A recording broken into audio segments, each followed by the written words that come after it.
Assalamualaikum warahmatullahi wabarakatuh. Selamat pagi, apa kabar semuanya? Pada pertemuan kelima ini, saya akan melanjutkan membahas materi akuntansi perpajakan, yaitu piutang atau receivable.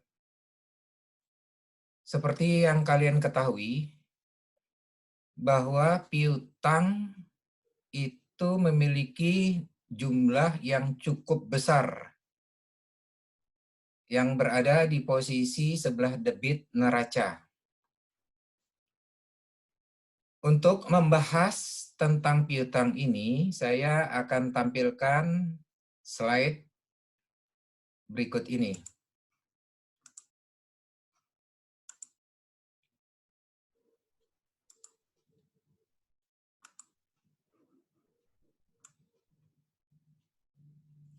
Sebelumnya, saya sudah memberikan materi ini di akun e-learning kalian masing-masing dan tentunya kalian sudah mendownloadnya. Berbicara tentang piutang, kita akan membahas ada 3 klasifikasi. Yang pertama adalah piutang usaha, yang kedua nantinya kita akan bahas adalah piutang wesel, yang ketiga adalah tentang piutang lain. Kita mulai untuk membahas materi piutang. Apa yang dimaksud dengan piutang? Piutang adalah klaim uang, barang, atau jasa kepada pelanggan atau pihak-pihak lain. Pengertian lain piutang adalah jumlah yang dapat ditagih atau diklaim dari seseorang atau perusahaan lain yang diharapkan akan dilunasi dengan kas. Secara umum, kalian dapat memahami piutang itu adalah uang kita yang berada di pihak lain. Maka disebut dalam pengertian piutang adalah klaim uang atau barang atau jasa. Standar akuntansi yang mengelompokkan standar akuntansi yang mengatur tentang ketentuan piutang ini itu dimasukkan ke dalam kelompok aset keuangan, di mana pengakuan dan pengukurannya diatur melalui PSAK nomor 55. Sedangkan penyajiannya itu diatur dalam PSAK nomor 50 dan PSAK nomor 1. Untuk lebih jelasnya nanti kalian harus baca PSAK 55, PSAK 50, dan PSAK nomor 1 yang terkait dengan pengakuan dan pengukuran piutang dan bagaimana penyajiannya dalam laporan keuangan. Klasifikasi piutang mencakup ada 2. Jadi kita akan membahas struktur piutang itu sendiri. Klasifikasinya yang pertama terbagi 2. Yaitu pertama adalah piutang dagang atau trade receivable. Yang kedua adalah piutang lain atau other receivable. Sekarang kita akan membahas apa yang dimaksud dengan piutang dagang atau trade receivable. Adalah jumlah yang akan dibayar oleh pelanggan sebagai akibat dari penjualan barang atau jasa secara kredit. Piutang dagang umumnya diselesaikan dalam jangka pendek, yaitu kurang dari 1 tahun. Biasanya ini terkait dengan termin, ya. Jadi dalam penjualan barang atau jasa secara kredit sudah disepakati tentang termin pembayaran. Nah, jadi lamanya termin ini umumnya itu kurang dari 1 tahun. Kemudian yang kedua, apa yang dimaksud dengan piutang lain? Piutang lain ini adalah disebut dengan istilah lain piutang non-dagang, yaitu piutang yang timbul dari aktivitas di luar kegiatan usaha pokok perusahaan. Apa contohnya? Piutang bunga, piutang dividen, pinjaman kepada karyawan, pembayaran di muka kepada karyawan, uang muka kepada anak perusahaan, klaim pengembalian pajak, klaim kepada asuransi, dan sebagainya. Nah, untuk memahami contoh piutang lain ini, saya tidak akan menjelaskan. Itu kalian bisa baca di materi akuntansi keuangan menengah. Kita lanjutkan membahas lebih detail lagi terkait dengan piutang dagang atau trade receivable. Karena tadi klasifikasi piutang kan ada dua, yaitu piutang dagang dan piutang lain. Nah, kita akan membahas piutang dagang, trade receivable. Piutang dagang merupakan tagihan yang timbul dari penyerahan barang atau jasa secara kredit dalam rangka kegiatan usaha normal, termasuk pajak pertambahan nilai atau PPN, dan pembebanan lain yang berhubungan langsung dengan penyerahan tersebut.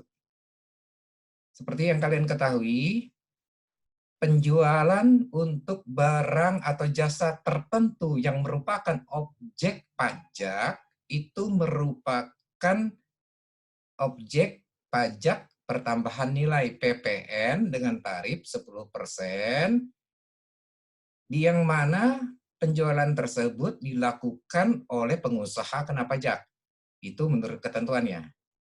Jadi setiap penjualan barang atau jasa yang merupakan objek pajak PPN itu akan dikenai pajak pertambahan nilai atau PPN sebesar 10%. Nah, nilai PPN tersebut menambah nilai barang yang nantinya akan disajikan sebagai nilai piutang dagang. Jadi nilai PPN menambah nilai barang.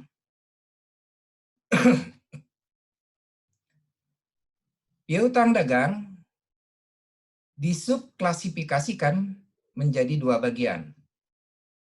Yang pertama adalah piutang usaha atau account receivable. Yang kedua adalah piutang wesel atau wesel tagih atau not receivable. Jadi piutang dagang selanjutnya dibagi dua lagi, yaitu piutang usaha dan piutang wesel. Apa perbedaan piutang usaha dan piutang wesel? Account receivable dan not receivable. Pada prinsipnya transaksinya sama. Yang berbeda adalah janji untuk membayarnya. Kalau piutang usaha, janji membayarnya adalah janji lisan. Sedangkan kalau piutang wesel, dia tertulis, janji tertulis. Tapi sama-sama berjanji untuk membayar sejumlah uang pada tanggal tertentu. Ya. Jadi itulah perbedaan antara piutang usaha dan piutang wesel. Jadi kalau misal contohnya PT A menjual kepada PT B dengan memberi tempo kredit 30 hari. Nah, transaksi ini karena dilakukan secara lisan, jadi si PT B bilang, ya nanti akan dibayar setelah jatuh tempo 30 hari kemudian. Maka transaksi ini masuk kelompok piutang usaha karena janjinya lisan. Tapi menjadi berbeda kalau PT A menjual ke PT B. Kemudian PT A meminta PT B membuat suatu surat janji akan kesanggupan membayar sejumlah uang sesuai dengan jatuh temponya. Jadi ada surat janji tertulis. Maka transaksi penjualan ini kita kelompokkan menjadi piutang wesel. Itu perbedaannya.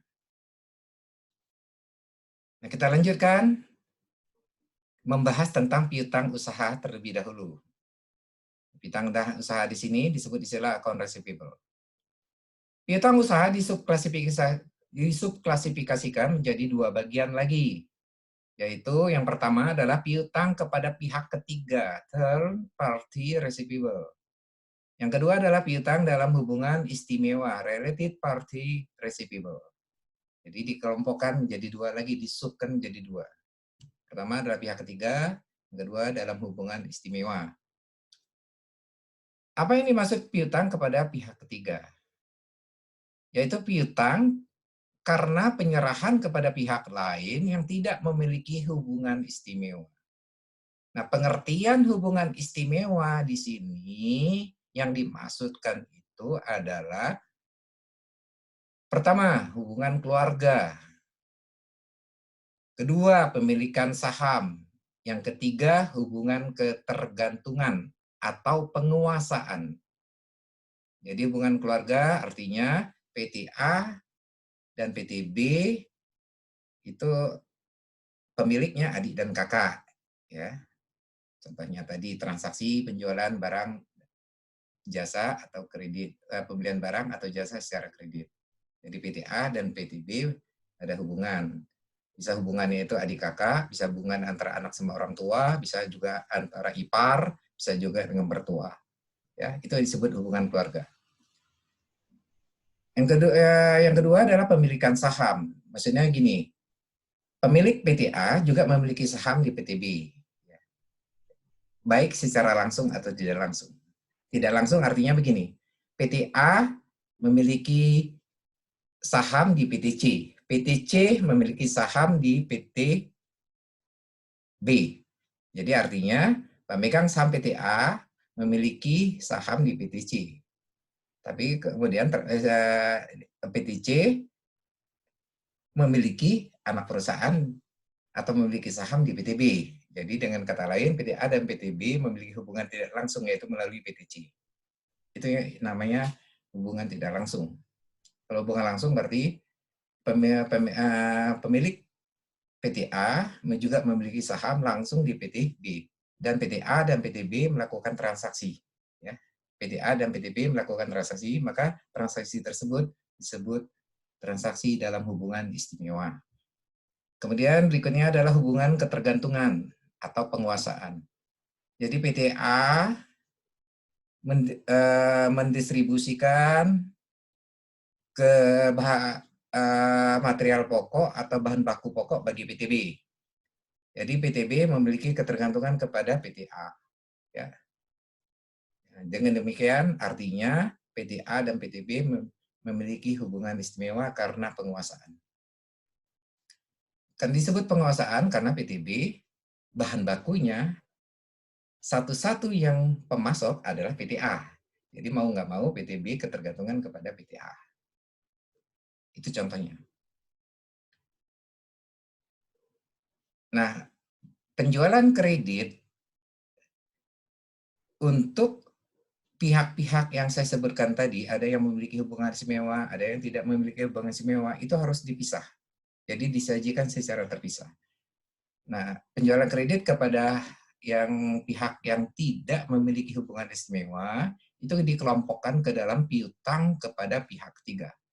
Sedangkan untuk penjualan kredit kepada pihak yang memiliki hubungan istimewa, kita kelompokkan ke dalam piutang dalam hubungan istimewa. Jadi itu klasifikasi, subklasifikasi dari piutang usaha. Piutang usaha diakui sebesar harga pertukaran di antara kedua belah pihak. Apa yang dimaksud harga pertukaran? Yaitu jumlah yang terutang dari debitur atau pelanggan atau peminjam, dan umumnya dibuktikan dengan beberapa jenis dokumen bisnis. Misalnya faktur penjualan dan faktur pajak. Ya. Nah, bagaimana ketentuan pajak terkait dengan piutang usaha? Untuk penjualan barang dan jasa secara kredit yang merupakan objek PPN dilakukan oleh pengusaha kena pajak atau PKP, maka diwajibkan menerbitkan faktur pajak selambat-lambatnya akhir bulan terjadinya penjualan. Dan nilai piutang usaha dicatat sudah termasuk PPN. Jadi jenis pajaknya adalah PPN, bukti pemungutannya disebut faktur pajak. Ya, jadi dokumen pemungutannya disebut faktur pajak. Jadi apabila PTA menjual kepada BTB, PTA itu sudah dikukuhkan sebagai pengusaha kena pajak. Jadi dia sudah terdaftar sebagai PKP, pengusaha kena pajak. Demikian juga PTB. Oke.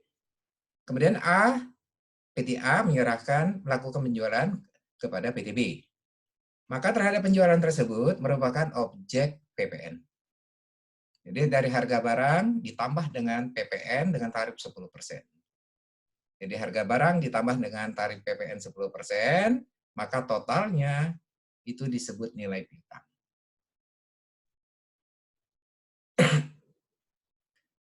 Khusus untuk piutang dalam hubungan istimewa, disajikan secara terpisah. Tadi di slide sebelumnya saya sudah menjelaskan, piutang usaha disubklasifikasikan menjadi dua, yaitu piutang kepada pihak ketiga dan piutang dalam hubungan istimewa. Jadi harus dibuat terpisah. Nah, ini adalah penjelasan tentang hubungan istimewa. Tadi saya sudah menjelaskan dan sudah memberi contoh. Nah, ketentuan ini diatur dalam pasal 18 ayat 4 Undang-Undang PPH, kemudian petunjuk pelaksanaannya melalui Peraturan Menteri Keuangan nomor 22/2020. Itu adalah dasar ketentuan pajaknya. Kita lanjutkan dengan contoh. Contoh 1, tanggal 5 Juli 2020, PT Lensa Pajak menjual barang secara kredit kepada CP Abadi sebesar 10 juta, sudah termasuk PPN 10%. Sebelumnya kita harus pahami, harus diketahui terlebih dahulu, apakah CP Abadi ini ada hubungan istimewa nggak dengan PT Lensa Pajak? Hubungan istimewa di sini ada 3 kriterianya. Pertama, hubungan keluarga. Yang kedua, pemilikan saham. Yang ketiga adalah ketergantungan atau penguasaan. Jadi ada 3 unsur yang bisa kita amati. Apakah CP Abadi memiliki hubungan istimewa dengan PT Lensa Pajak? Jika tidak ada, berarti CP Abadi tidak memiliki hubungan istimewa. Ya. Kalau tidak ada keterangan. PT Lensa Pajak telah dikukuhkan sebagai PKP, berarti dia harus mengungut PPN. Ya. Sistem pencatatan persediaan faktual. Kemudian diketahui harga pokoknya misalnya 6.500.000. Dalam soal, saya ingatkan, sering diberi informasi diketahui harga pokok penjualan 6.500.000 sebagai contoh. Tapi sebenarnya dalam praktek, kalian harus menghitung sendiri melalui kartu persediaan. Jadi kartu persediaan, kalian lihat saat terjadi penjualan tersebut, nanti kalian bisa melihat, menghitungnya berapa harga pokok untuk barang yang terjual tersebut. Ya. Saya cuma mengingatkan. Jadi bukan informasi ini tiba-tiba ada. Nah, dari transaksi ini, kita membuat jurnal pada saat transaksi, jurnal transaksi. Jurnalnya, kalian perhatikan ya, harga jualnya 10 juta, sudah termasuk PPN. Jadi langkah pertama kalian harus pisahkan antara harga barang dengan PPN. Itu langkah pertama. Kalau ada jenis soal yang seperti ini. Untuk memisahkannya, kalian bisa menggunakan rumus seperti ini. Ya. Jadi kalian menghitung barang dulu. Jadi harga barang sama dengan 100/110 kali 10 juta. Ya. Untuk barang. Sedangkan untuk PPN, kalian bisa menggunakan rumus 10 bagi 110/110 kali 10 juta. Jadi, kalau untuk memisahkan harga menjadi 2, harga barang dan PPN, caranya 100/110 kali barang, atau kalau untuk PPN-nya 10/110 kali harga, dari harga penjualan. Ya. Nah, dari hasil perhitungan tersebut, kita membuat jurnal, piutang usaha 10 juta. Nah, kemudian untuk harga barang, kita catat ke dalam akun penjualan, 9.090.901. Kemudian untuk PPN-nya, kita catat menggunakan akun PPN keluaran di sebelah kredit. Nilainya Rp909.099. Inilah jurnal penjualan kreditnya. Kemudian diikuti oleh jurnal pengakuan harga pokok, HPP debit 6.500.000, kreditnya persediaan barang. Jadi kalau metodenya perfaktual seperti yang diminta soal, Setiap melakukan penjualan selalu ada dua jurnal. Satu jurnal penjualannya, kedua jurnal pengakuan harga pokok. Kita lanjutkan. Contoh 2. 9 Juli 2020, PT Lensa Pajak menjual barang secara kredit kepada CP Mawar sebesar 5 juta rupiah, tidak termasuk PPN. Ada informasi pemilik CP Mawar ini ternyata adalah adik ipar pemilik PT Lensa Pajak. Jadi dia ipar dari pemegang saham PT Lensa Pajak. Nah, harga pokok penjualan diketahui 3,5 juta. Nah, bagaimana jurnal penjualan kita? Pada prinsipnya jurnal penjualan kita sama, seperti contoh yang pertama tadi, yaitu piutang usaha debit 5.500.000. Nah, dari 5.500.000 ini itu berasal dari harga barang 5 juta ditambah PPN 500.000. Harga barang 5 juta didapat dari keterangan soal 5 juta tidak termasuk PPN, berarti PPN-nya terpisah. Jadi harus kita tambahkan PPN 10% kali 5 juta. Ya. Jadi kembali ke jurnal, piutang usaha 5.500.000, penjualan kredit 5 juta, PPN keluaran 500.000. Jadi berbeda dengan contoh yang pertama tadi. Karena kalau yang pertama tadi di dalam soal harga sudah termasuk PPN, sedangkan contoh kedua harga tidak termasuk PPN. Cara menjurnalnya berbeda angkanya. Kemudian tentu karena kita pakai verfaktual, diikuti jurnal kedua pengakuan harga pokok, HPP, debit, persediaan barang kredit. Ya. Nah, bagaimana penyajian di neraca piutang tersebut? Nah, tadi kembali ke pengelompokan subklasifikasi dari piutang yang telah saya jelaskan di awal. Jadi penyajiannya di neraca sebelah debit. Jadi ini piutang untuk kelompok piutang ya. Pertama adalah piutang dagang dulu. Nah, untuk piutang dagang ini terbagi dua, yaitu piutang usaha dan piutang wesel. Nah, piutang usaha terbagi dua lagi, subklasifikasi dua, piutang pihak ketiga dan piutang dalam hubungan istimewa. Nah, ke contoh transaksi kita, tadi ada satu transaksi kepada pihak yang tidak memiliki hubungan istimewa. Masih ingat tadi? Yaitu CP Abadi di sini. 10 juta piutangnya. Sedangkan CP Mawar ada hubungan istimewa karena adik ipar dari pemegang saham tadi, piutangnya 5.500.000. Kita sajikan secara terpisah. Nah, kemudian jumlah piutang usahanya 15.500.000 ya penjumlahannya. Piutang wesel asumsinya 0. Jadi jumlah piutang dagang yang adalah merupakan penjumlahan piutang usaha ditambah piutang wesel. 15.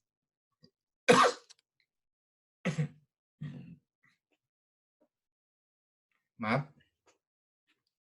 Jadi jumlah piutang dagangnya 15.500.000. Nah, kemudian di bagian bawahnya kita sajikan piutang lain-lain jika ada ya. Ini saya hanya menyajikan supaya menampilkan bagaimana cara menyajikan klasifikasi dan subklasifikasi piutang di dalam neraca. Jadi piutang lainnya di bagian bawah, misalnya contoh ada pinjaman karyawan nggak? 0 misalnya kalau nggak ada. Piutang pajak 0, jumlah piutang lain 0. Jadi inilah cara menyajikan di neraca sesuai dengan klasifikasi dan subklasifikasi piutang. Saya lanjutkan metode pencatatan piutang tak tertagih. Menurut akuntansi, ada dua metode yang dapat digunakan. Yang pertama adalah metode cadangan allowance, yang kedua adalah metode penghapusan langsung atau direct write-off. Kedua metode ini bisa dipilih salah satu saja sesuai dengan kebijakan perusahaan masing-masing. Ya, apa yang dimaksud dengan metode cadangan atau allowance? Metode penyisihan merupakan suatu estimasi yang dibuat menyangkut perkiraan piutang tak tertagih dari semua penjualan kredit atau dari total piutang yang beredar. Estimasi ini dicatat sebagai beban piutang tak tertagih di sebelah debit, kemudian kreditnya kita catat cadangan piutang tak tertagih di dalam periode di mana penjualan kredit itu dicatat. Jadi maksudnya begini, kita melakukan penjualan kredit dalam 1 tahun sejumlah sekian. Nah, berdasarkan pengalaman kita di tahun-tahun lalu, biasanya ada saja debitur yang bandel, yang tidak membayar utang. Mungkin jumlahnya tidak terlalu besar, tapi selalu terjadi. Karena ini selalu terjadi setiap tahun, walaupun jumlahnya tidak besar, maka akuntansi membolehkan kita mencadangkan kira-kira berapa piutang tak tertagih dalam 1 tahun. Nah, cadangan tersebut dibuat jurnal penyesuaian. Ya. Nah, jurnal yang kita buat adalah debitnya beban piutang tak tertagih, kreditnya adalah cadangan piutang tak tertagih, nilainya sebesar perhitungan yang sudah kita buat, ya. Nah, bagaimana cara menghitungnya? Nanti ada contoh di slide berikutnya. Itu metode yang pertama, cadangan. Jadi metode cadangan ini adalah metode estimasi, ya. Jadi dikira-kira. Di dalam akuntansi ini disebut penerapan metode konservatif. Kemudian yang kedua, metode penghapusan langsung, direct write-off. Dalam metode ini, jumlah piutang yang sudah pasti tidak tertagih langsung dihapus dengan mendebit beban piutang tak tertagih dan mengkredit piutang usaha pada periode terjadinya piutang tersebut nyata-nyata tak tertagih.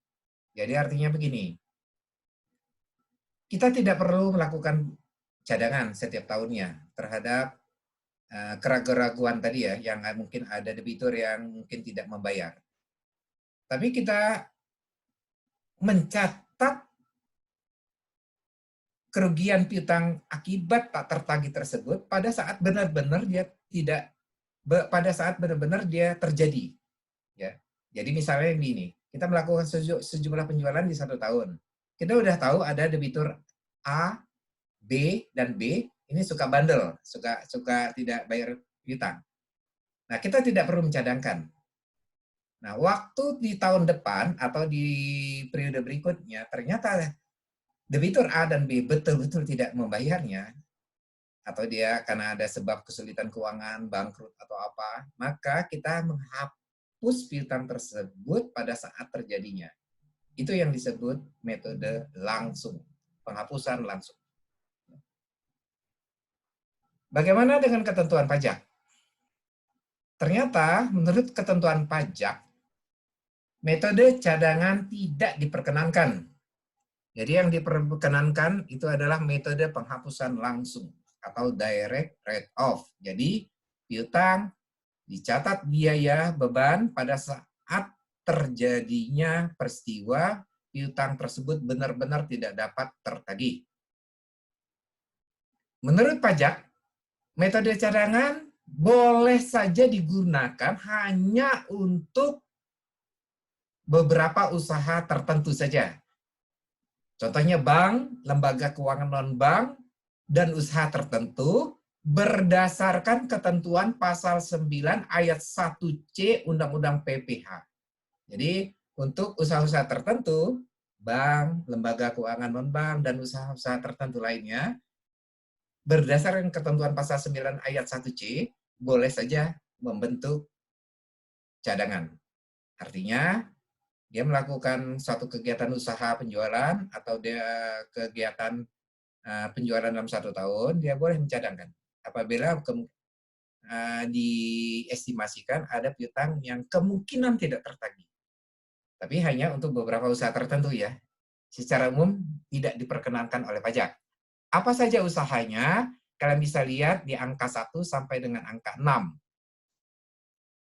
Yang pertama, usaha bank dan badan usaha lainnya yang menyalurkan kredit sewa guna usaha dengan hak opsi, perusahaan pembiayaan konsumen, dan perusahaan anjak piutang atau factoring. Kemudian apalagi yang usaha-usaha tertentu yang diperbolehkan membentuk cadangan, yaitu usaha asuransi. Kemudian apalagi lembaga penjamin simpanan, nomor 3. Nomor 4 itu untuk usaha pertambangan. Yang kelima untuk usaha kehutanan. Yang keenam itu untuk usaha pengolahan limbah industri. Itu bisa membuat atau mengakui biaya cadangan. Nah, tadi saya sudah menjelaskan Biaya pembentukan atau pemupukan dana cadangan merupakan salah satu biaya yang tidak dapat dijadikan pengurang dari penghasilan bruto menurut ketentuan pasal 9 ayat 1C Undang-Undang PPH. Jadi kalau misalnya perusahaan memiliki kebijakan melakukan cadangan piutang tak tertagih setiap tahunnya, maka dia membuat jurnal penyesuaian tentunya yang menurut akuntansi, yaitu beban piutang tak tertagih debit, cadangan piutang tak tertagih kredit. Maka beban yang di sebelah debit tadi itu akan dikoreksi fiskal di akhir tahun. Kenapa dikoreksi fiskal? Karena seharusnya tidak diperbolehkan oleh pajak. Tapi menurut akuntansi boleh. Ya. Jadi kalau akuntansi tetap menggunakannya metode cadangan, maka biaya yang muncul itu akan dikoreksi oleh pajak di akhir tahun. Sedangkan di akuntansi tidak dilakukan koreksi ya. Jadi tetap di pencatatan kita di akuntansi tetap mengakui ada biaya piutang tak tertagih. Tapi untuk tujuan perpajakan di akhir tahun itu akan dikoreksi fiskal. Nah, kembali ke penjelasan saya slide sebelumnya. Di metode cadangan, jadi kita di 1 tahun sudah melakukan taksiran atas jumlah piutang tak tertagih dengan membuat jurnal penyesuaian, beban piutang tak tertagih, debit, cadangan, piutang tak tertagih, kredit. Nah, biaya atau beban piutang tak tertagih itu merupakan koreksi fiskal. Di tahun berikutnya ternyata piutang tersebut benar-benar tidak dapat ditagih. Berarti kita akan menghapus piutang tersebut dengan mendebit biaya piutang tak tertagih. Nah, biaya penghapusan piutang tak tertagih ini secara akuntansi boleh saja dibuat jurnal di debit ya. Biaya piutang tak tertagih. Tetapi menurut pajak harus memenuhi persyaratan tertentu supaya dapat diakui sebagai biaya atau sebagai pengurang dari penghasilan bruto. Nah, apa syaratnya? Itu tercantum di pasal 6 ayat 1 huruf H Undang-Undang PPH. Nah, kemudian dijelaskan secara rinci di peraturan pelaksanaannya melalui Peraturan Menteri Keuangan nomor 207 garing 2015. Syaratnya ada 3. Nah, syarat ini bukan hanya berlaku 1 di antara 3, tapi harus 3-3-nya dipenuhi. Saya ulangi, syarat untuk bisa penghapusan piutang dicatat biaya menurut ketentuan pajak, maka syarat yang 3 ini harus terpenuhi semuanya. Jadi bukan tidak berlaku hanya salah satu ya, tapi secara lengkap, secara keseluruhan syaratnya. Yang pertama, telah dibebankan sebagai biaya dalam laporan laba rugi komersial. Jadi artinya kita sudah membuat jurnal. Biaya piutang tak tertagih, debit, piutang usaha, kredit kalau metode kita cadangan. Maaf, kalau metode kita penghapusan langsung. Saya ulangi. Kalau kita menggunakan metode penghapusan langsung, maka saat terjadinya piutang tak tertagih, kita membuat jurnal, biaya piutang tak tertagih debit, piutang usaha kredit. Tetapi kalau kita menggunakan misalnya cadangan piutang tak tertagih, maka jurnal penghapusan kita yang kita buat adalah cadangan piutang tak tertagih debit, piutang usaha kredit. Jadi artinya jurnal itu sudah kita buat. Itu syarat yang pertama. Kemudian syarat yang kedua, wajib pajak harus menyerahkan daftar piutang yang tidak dapat ditagih kepada Direktorat Jenderal Pajak. Maksudnya begini, dalam setahun ada beberapa piutang yang telah kita hapus. Nah, pengakuan biayanya dapat diterima pajak, diperkenankan pajak asal kita bisa membuat daftar nominatif. Daftar nominatif itu artinya siapa nama wajib pajak yang piutangnya dihapus tersebut, alamatnya di mana, NPWP-nya berapa jumlahnya. Dan itu dibikin dalam satu daftar. daftar itu disebut daftar nominatif. Atau kalau istilah di sini daftar piutang yang tidak dapat ditagih pada angka 2. Dan itu diserahkan bersamaan dengan SPT tahunan badan. Jadi setiap tahun, setiap wajib pajak perusahaan badan itu harus melaporkan SPT tahunan badan, formulir 1771. Salah satu lampirannya adalah laporan keuangan dan nanti dilengkapi dengan daftar nominatif tadi, ya. Dan kemudian itu yang dilaporkan ke kantor pajak. Jadi itu maksud angka 2. Kemudian ada syarat yang ketiga. Telah diserahkan perkara penagihannya kepada pengadilan negeri atau instansi pemerintah yang menangani piutang negara dan atau adanya perjanjian tertulis mengenai penghapusan piutang atau pembebasan utang antara kreditur dan debitur yang bersangkutan atau telah dipublikasikan dalam penerbitan umum atau khusus atau adanya pengakuan dari debitur bahwa utangnya telah dihapus untuk jumlah utang tertentu. Jadi maksudnya di sini syarat ketiga ini ada beberapa opsi. Ya. Maka tadi saya kutip, saya bacakan atau itu artinya pilihan. Ya. Jadi tidak berlaku secara kumulatif, tapi secara terpisah-pisah. Jadi tergantung yang mana yang dapat terpenuhi. Ya. Nah, syarat angka 3 ini yang tadi barusan saya jelaskan itu tidak berlaku untuk penghapusan piutang tak tertagih debitur kecil. Nah, pengertian debitur kecil di sini menurut ketentuan Peraturan Menteri Keuangan nomor 207 yang tadi, itu adalah yang nilai piutangnya kurang dari 100 juta, tapi ini khusus untuk kredit bank atau pembiayaan. Ya. Jadi tidak berlaku umum ini ya. Atau debitur kecil lainnya. Nah, ini baru berlaku umum. Jadi kalau ada piutang debitur kecil lainnya, selain kredit bank atau pembiayaan, maksudnya begitu. Yang nilainya kurang dari 5 juta, jadi CVA nunggak 3 juta. Kita hapus piutangnya, jurnalnya biaya piutang tak tertagih, debit, piutang usaha kredit sebesar 3 juta.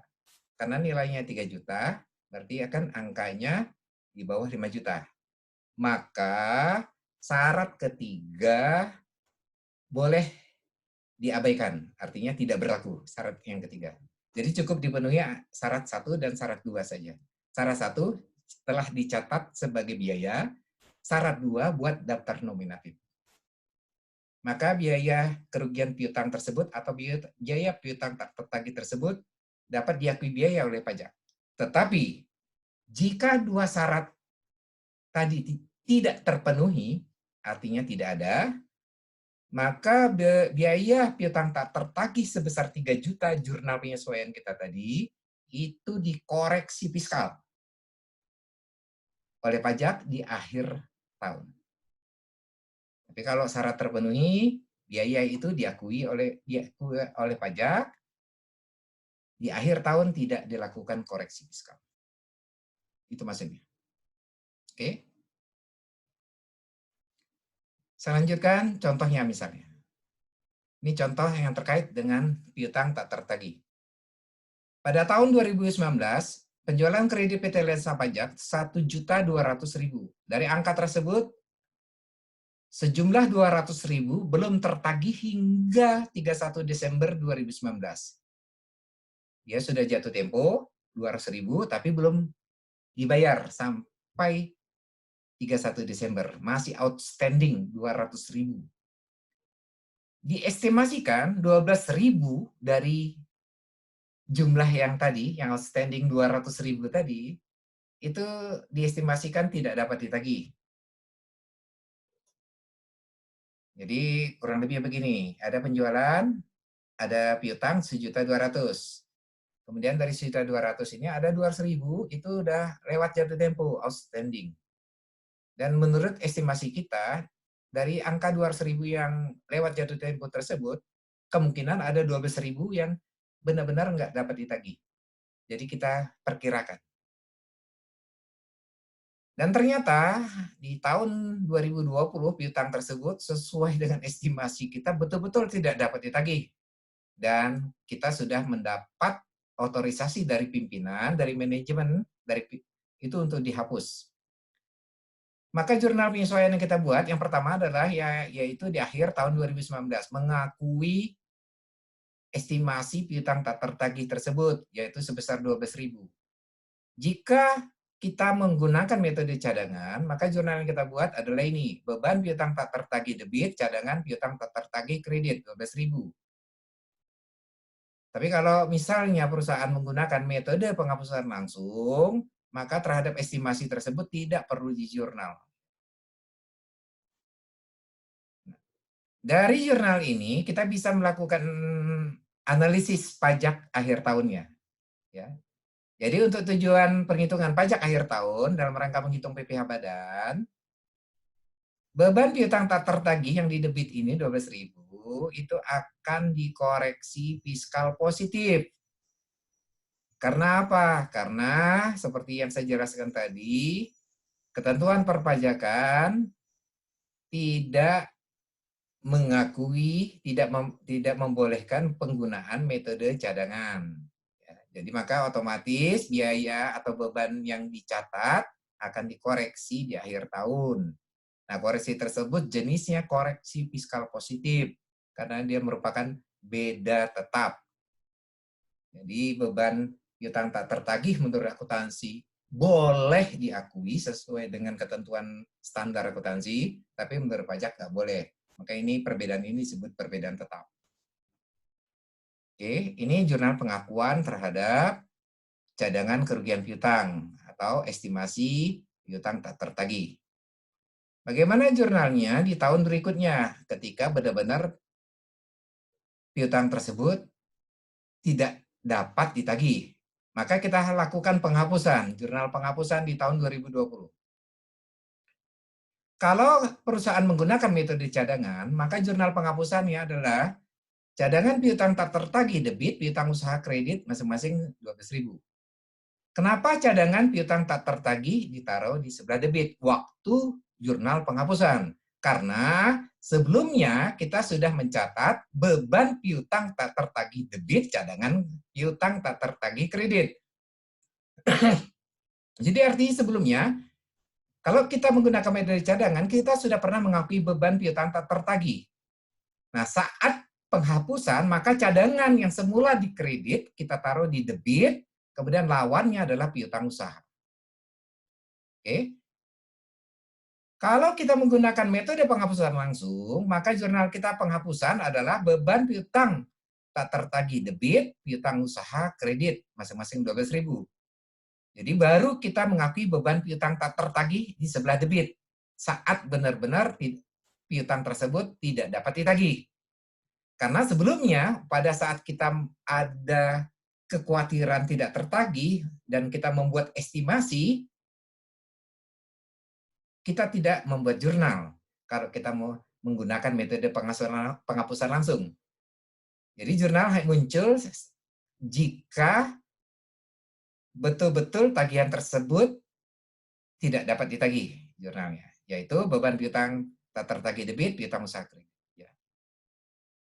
Untuk tujuan penghitungan pajak di akhir tahun, PPh badan, jika kita menggunakan metode cadangan, maka beban atau biaya dapat diakui di tahun 2020 yang terkait dengan penghapusan piutang tersebut. Ya. Jadi artinya pengakuan biaya secara pajak dapat diakui di tahun 2020 karena betul-betul saat itu piutang tidak dapat ditagih. Pada periode pengakuan cadangan, beban piutang kita koreksi. Nah, beban piutang ini baru diakui pada saat periode terjadi benar-benar piutang tersebut tidak dapat ditagih. Jadi kita bisa mencatat beban piutang tak tertagih di tahun 2020 jika menggunakan metode cadangan. Nah, cuma pencatatan beban tersebut tidak dilakukan secara akuntansi, tapi dilakukan secara pajak melalui koreksi fiskal negatif. Ya. Secara akuntansi kita tidak perlu membuat jurnal baru.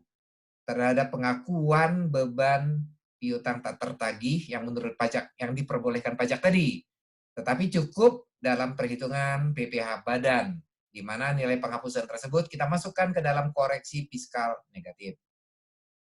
Ya. Kemudian kalau kita menggunakan metode penghapusan langsung, di mana ada beban piutang tak tertagih yang kita akui di debit ini, maka beban penghapusan piutang tersebut diperkenankan menjadi biaya atau pengurang dari penghasilan jika telah memenuhi persyaratan pasal 6 ayat 1 huruf H Undang-Undang PPh.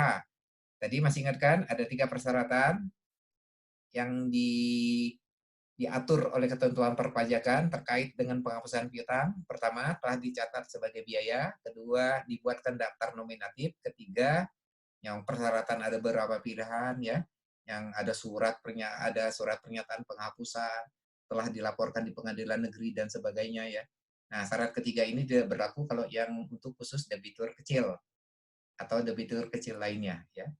Tapi yang dua pertama ini merupakan syarat mutlak ya. Selama memenuhi persyaratan tersebut, maka beban penghapusan dapat diakui biaya oleh pajak. Contoh lain perhitungan piutang tak tertagih. Tadi contoh saya menghitung kurang lebih dari jumlah piutang ada berapa yang diestimasikan tidak tertagih. Tapi secara akuntansi ada cara perhitungan lain. Misalnya menggunakan dasar persentase penjualan. Contohnya, 2019 Lensa Pajak memiliki penjualan kredit 800.000. Diestimasi 1% dari penjualan kredit tidak dapat ditagih. Jadi 1% kali 800.000. Ya. Diketahui misalnya dalam soal bahwa saldo cadangan piutang tak tertagih sebelumnya di neraca sudah ada sebesar 1.200.000. Jadi estimasi barunya 1% kali 800 untuk piutang tak tertagih, tapi sebelumnya sudah ada saldo di neraca cadangan piutang tak tertagih sebesar 1.200.000. Maka bagaimana kita membuat jurnal penyesuaian piutang tak tertagih? Caranya, hitung dulu jumlah piutang tak tertagih dari estimasi 1%. Sebagai contoh, 1% kali 800.000 dapat 8.000, maka jurnal angka ini langsung kita jurnal. Jadi jurnalnya tadi masih ingat kan tadi beban piutang tak tertagih debit, cadangan piutang tak tertagih kredit sebesar 8.000. Bagaimana dengan saldo cadangan sebelumnya 1.200.000 yang ada di neraca? Diabaikan saja jika kita menggunakan pendekatan prosentase penjualan. Contoh lain perhitungan piutang tak tertagih menggunakan dasar persentase piutang atau umur piutang ya. Contohnya begini, 31 Desember 2019, Lensa Pajak memiliki daftar umur piutang sebagai berikut. Ini adalah daftar umur piutang. Kalian bisa lihat di sini, ini sebelah kiri adalah customer, kemudian total piutang, total AR, 39.600.000, lihat di total ini. Ini terbagi dari beberapa customer ya, pelanggan. Ini ada rinciannya. Kemudian di sini ada analisa umur piutangnya. Analisa umur piutangnya terbagi dua kelompok. Satu, not yet due, belum jatuh tempo. Kemudian di kelompok kedua, overdue, lewat jatuh tempo. Nah, dari piutang-piutang tersebut diklasifikasikan sesuai umurnya. Yang belum jatuh tempo, kita masukkan di sini. Sedangkan yang sudah lewat jatuh tempo, kita analisis. Apakah dia lewat masih dalam 30 hari, lewat 30 hari tapi kurang dari 60 hari, atau lewat 61 hari tapi kurang dari 90 hari, atau dia sudah lewat 91 hari. Kita analisis umur lewat jatuh temponya. Nah, kemudian inilah daftarnya. Dari angka daftar inilah kita melakukan estimasi piutang tak tertagih. Estimasinya kalian bisa lihat di bagian bawah, persentasenya. Kalian perhatikan. Piutang yang lewat jatuh tempo lewat dari 91 hari, kemungkinan tak tertagihnya cukup besar. Maka kita kasih persentasenya 40%. Sedangkan yang lewat jatuh tempo yang kelompok 61 sampai 90 hari, kita turunkan. Jadi cukup besar juga persentase tak tertagihnya, tapi lebih rendah daripada yang lewat 91 hari. Demikian seterusnya. Sedangkan potensi untuk yang tak tertagih dari yang belum jatuh tempo adalah 2%, rendah. Angka inilah yang persentase inilah yang kita kalikan dengan angka masing-masing piutang yang sudah kita analisis umurnya tadi. Kita dapat angka estimasi cadangan piutang tak tertagih untuk kelompok yang belum jatuh tempo not yet due adalah 540. Untuk yang sudah kelompok lewat jatuh tempo antara 1 sampai 30 hari dapat angka 228 dan seterusnya. Hasil perhitungan ini kita jumlah, jadi cadangan kerugian piutang yang akan kita buat penyesuaian adalah 2.228. Nah, sebelumnya diketahui ada nilai saldo cadangan piutang tak tertagih sebelumnya di neraca yaitu sebesar 1.200. Maka angka perhitungan kita dari daftar piutang tersebut kurangi terlebih dahulu dengan saldo yang ada di neraca sebelumnya. Nah, selisihnya dalam soal ini adalah Rp1.028. Maka selisih inilah yang kita buat jurnal. Jurnalnya adalah beban piutang tak tertagih debit, cadangan piutang tak tertagih kredit, masing-masing sebesar Rp1.028 ya, sebesar selisihnya. Berbeda dengan pendekatan penjualan tadi. Nilai saldo cadangan diabaikan, jurnal langsung mengambil angka perhitungan. Tetapi kalau pendekatannya piutang, kita harus mengkompensasi atau menghitung terlebih dahulu saldo akun cadangan sebelumnya. Oke? Untuk piutang usaha, cukup materinya. Saya lanjutkan dengan piutang wesel atau wesel tagih atau not receivable. Wesel disebut juga dengan istilah lain promise. Adalah janji tertulis yang tidak bersyarat dari satu pihak ke pihak lain untuk membayar sejumlah uang tertentu pada tanggal tertentu di masa yang akan datang dengan tingkat bunga yang disepakati.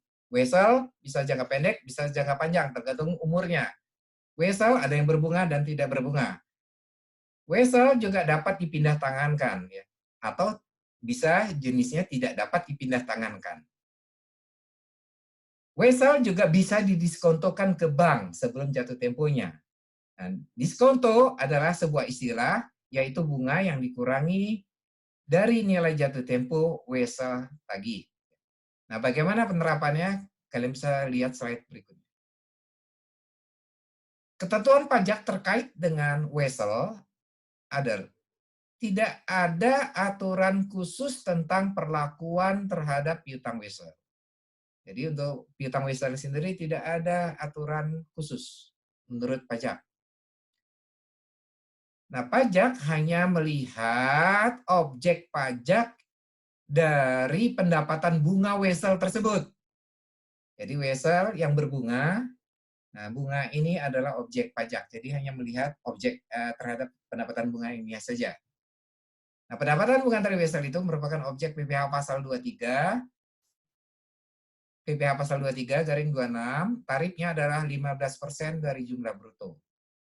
Jadi apabila PTA, PTB transaksinya itu ada piutang wesel dan itu berbunga, maka transaksi tersebut pajak hanya berkepentingan terhadap pendapatan bunga dari wesel tersebut. Jadi salah satu pihak harus memungut PPh pasal 23/26 dengan tarif 15% dikalikan dengan jumlah bruto bunga dan itu disetor ke kas negara kepada pemerintah. Itu kepentingan pajak terkait dengan piutang wesel. Saya berikan contoh wesel berbunga. Lensa pajak menerima wesel atau promes dari CPI Abadi untuk menggantikan piutang usahanya. Nominalnya 300.000. Umur wesel, jangka waktu wesel 2 bulan. Bunganya 12%. Tanggal wesel 1 Maret 2020.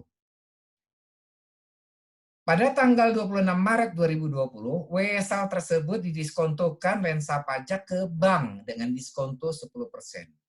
Jadi saya jelaskan memahami soal sebagai berikut. Lensa pajak menerima wesel dari CPI Abadi. Jadi lensa pajak memegang wesel dari CPI Abadi. Kemudian wesel yang dipegang lensa pajak ini dijual ke bank. sebelum tanggal jatuh temponya. Kurang lebih begitu memahaminya. Oke, sekarang kita perhatikan terkait jurnal. Tanggal penyerahan Wesel adalah 1 Maret 2020. Kita buat jurnal. Piutang Wesel debit 300.000, piutang usaha kredit 300.000. Kenapa jurnalnya kita mengkredit piutang usaha? Karena lihat transaksi. Wesel yang diterima PT Lensa Pajak itu menggantikan piutang usaha. Jadi sebelumnya terjadi penjualan kredit antara Lensa Pajak dengan CP Abadi. Jadi jenisnya adalah piutang usaha. Kemudian piutang usaha tersebut digantikan dengan Wesel. Jadi maka jurnal yang kita buat adalah piutang Wesel debit, piutang usaha kredit. Sekarang coba kalian perhatikan lagi.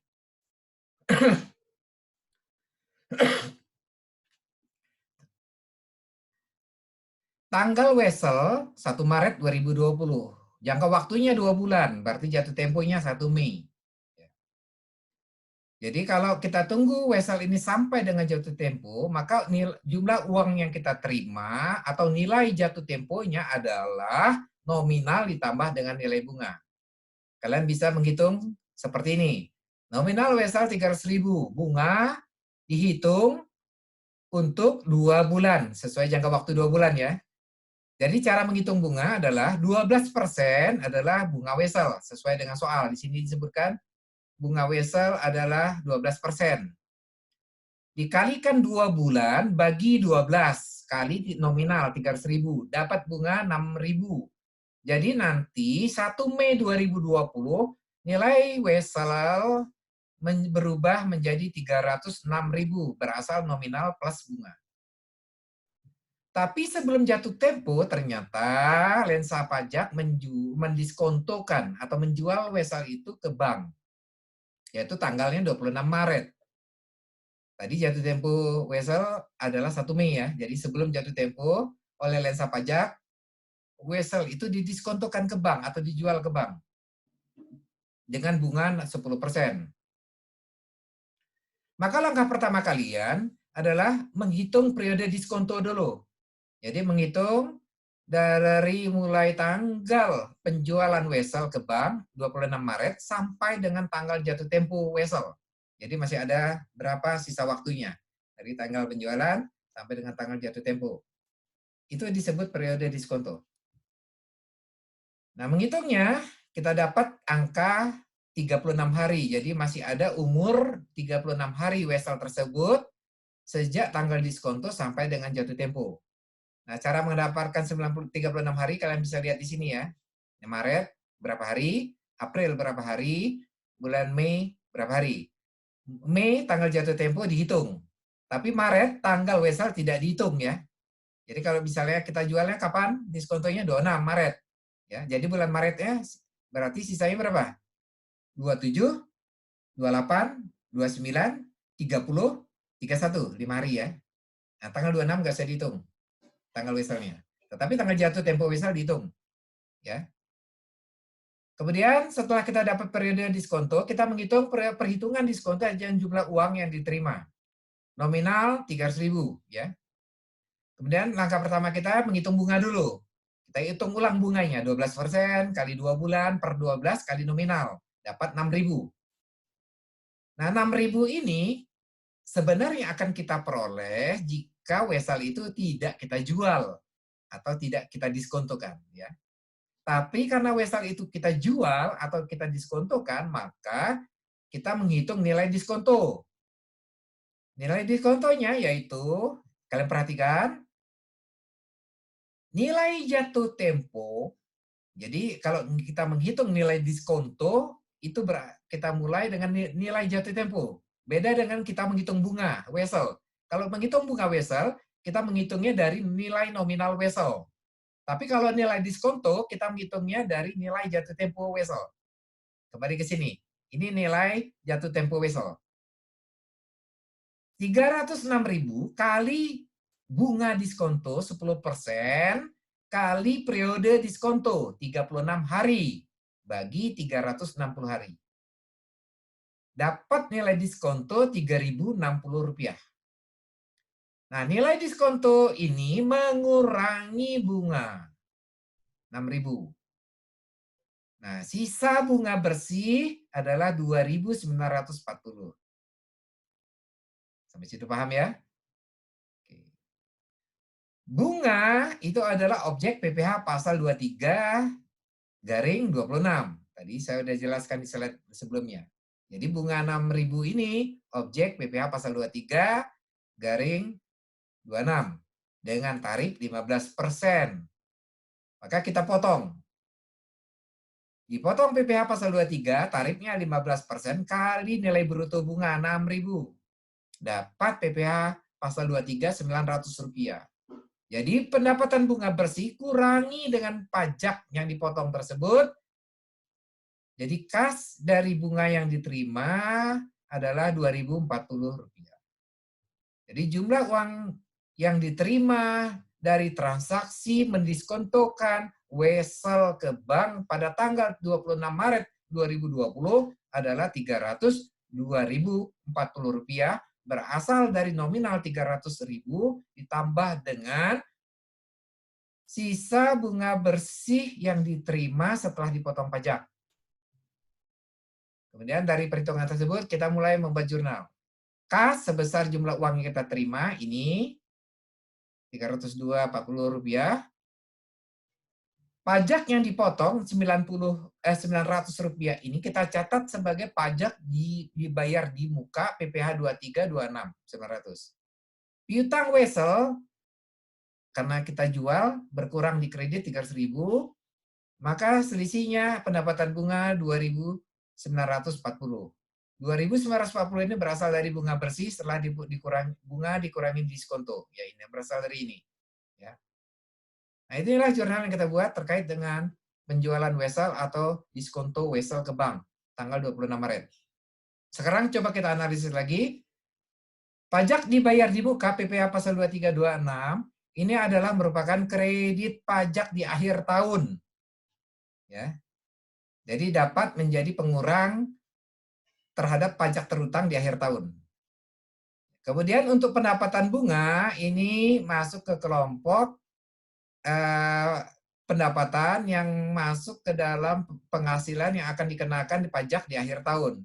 Jadi artinya pendapatan bunga ini menambah penghasilan objek pajak di akhir tahun, nanti pajak pasal 23 yang telah dipotong dari bunga ini merupakan kredit pajak di akhir tahunnya. Jadi pendapatan bunga itu menambah penghasilan yang merupakan objek pajak di akhir tahun, sedangkan pasal 23 menjadi pengurang, jadi kredit pajak di akhir tahunnya. Ya. Untuk lebih jelasnya nanti kita akan berbicara pada saat materi PPh badan. Oke, berikutnya kita bicara piutang lain. Tadi di awal saya jelaskan piutang diklasifikasikan menjadi dua, yaitu piutang dagang dan piutang lain. Piutang dagang disubklasifikasikan menjadi dua lagi, yaitu piutang usaha dan piutang wesel. Kemudian piutang usaha disubklasifikasikan menjadi dua lagi, yaitu piutang pihak ketiga dan piutang dalam hubungan istimewa. Jadi sekarang kita terakhir membicarakan tentang piutang lain. Piutang lain atau disebut istilah piutang non-dagang itu timbul dari kegiatan di luar usaha. Contohnya apa? Piutang bunga. Nah, piutang bunga ini untuk kalian ketahui itu objek PPh pasal 2326 atau PPh final pasal 4 ayat 2 Undang-Undang PPh. Jadi kalau bunga itu terjadi antara satu entitas dengan entitas lainnya, satu wajib pajak dengan wajib pajak lainnya yang bukan bank, maka dia masuk objek PPh pasal 23/26. Tapi kalau misalnya pendapatan bunganya akibat transaksi dengan bank atau lembaga keuangan non-bank, dia menjadi objek PPh final pasal 4 ayat 2. Kemudian piutang dividen. Piutang dividen ini objeknya terkait dengan badan, itu adalah objek PPh pasal 2326. Kalau itu badan. Tetapi kalau dividen ini terkaitkan dengan penerimanya adalah orang pribadi, maka dia menjadi objek PPh final pasal 4 ayat 2.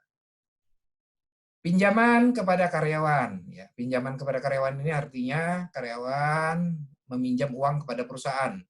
Itu bukan objek pajak. Pembayaran di muka kepada karyawan, artinya ada transaksi yang harus diselesaikan karyawan dan dia harus membayar uang muka ya. Jadi kita membayar pembayaran di muka kepada karyawan untuk dia melakukan transaksi. Itu bukan objek pajak. Uang muka pembelian, nah ini objek pajak PPN. Jadi maksudnya begini, kita memesan, rencana membeli barang. Kita bayar uang di muka. Nah, uang muka pembelian tersebut objek PPN. Jadi harus dibuatkan faktur pajak sebagai bukti pemungutan PPN-nya dan nilainya kita pisahkan ya, yaitu dengan tarif 10% PPN-nya. Kemudian berikut contohnya, piutang lain ini adalah klaim pengembalian pajak, itu bukan objek pajak. Maksudnya begini, kita telah membayar pajak di tahun lalu, itu ada lebih bayar, dan kita lagi mengajukan proses pengembalian kelebihan pembayaran pajak atau restitusi. Jadi kalau kita membayar pajak lebih bayar, kita memiliki hak untuk meminta kembali pengembalian kelebihan pembayaran pajak tersebut. Nanti uang tersebut akan dibayar pemerintah kembali kepada kita. Nah, sementara proses itu belum selesai, belum dikembalikan, maka kita mencatat piutang terlebih dahulu. Nah, itu masuk ke kelompok piutang lain dengan menggunakan akun klaim pengembalian pajak. Klaim asuransi, itu maksudnya begini, kita misalnya ada asuransi kerugian kendaraan bermotor misalnya. Jadi artinya asuransi mobil. Nah, ternyata mobil itu hilang dan kita sudah mengurus kepada asuransi minta kembali ganti rugi. Nah, proses ini belum selesai, pengembalian uang dari asuransi kepada kita. Maka kita mencatat dalam piutang lain dengan menggunakan akun klaim asuransi dan sebagainya. Saya kira itu materi kita siang ini. Mudah-mudahan dapat kalian mengerti. Untuk lebih jelasnya, kalian bisa baca kembali slide yang telah saya berikan, materi yang telah saya berikan. Dan saya ingatkan kalian kembali untuk mengerjakan tugas yang sudah saya berikan kepada kalian dan dikumpulkan sesuai batas waktu yang sudah saya tentukan. Saya kira cukup untuk pertemuan kelima ini. Terima kasih, sampai ketemu lagi di di minggu depan pada pertemuan ke-6. Assalamualaikum warahmatullahi wabarakatuh.